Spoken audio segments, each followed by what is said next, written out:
100 కోట్ల హైందవ మిత్రులకు హ్యాపీ ఉగాది, మీకు మీ కుటుంబానికి. అలాగే ఈరోజు ఈద్ ముబారక్.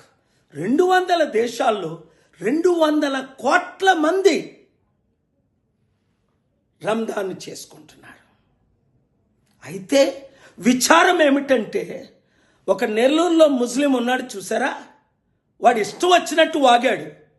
పాస్టర్ ప్రవీణ్, నీ నాలిక లాగి కోసేస్తాం, నీ గుడ్లు పీకేస్తాం, నువ్వు క్షమాపణ చెప్పు అని. పోలీసులు ఆయన్ని అరెస్ట్ చేశారా ఇంతవరకు? అలాగే ఒక కుర్రోడు హిందూ, ఆడి పేరు ప్రవీణ్ కాదు, ఆ పాస్టరు అని మేమే చంపాం, ఇంకెవరైనా అలా మాట్లాడితే చంపుతాం.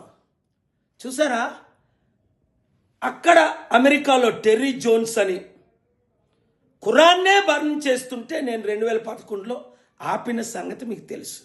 ఇక్కడ హైదరాబాదులో కత్తి మహేష్ అని, రాముడు కరోనా ప్రియుడంటే అరెస్ట్ చేయించాం.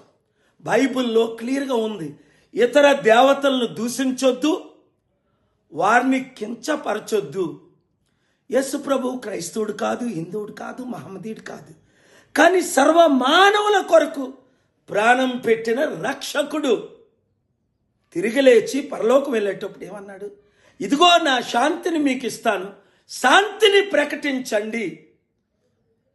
ఇలాంటి ఎక్స్ట్రీమిస్ట్ స్టేట్మెంట్స్ ద్వారా మన దేశానికి ఎంత చెడ్డ పేరు వస్తుంది.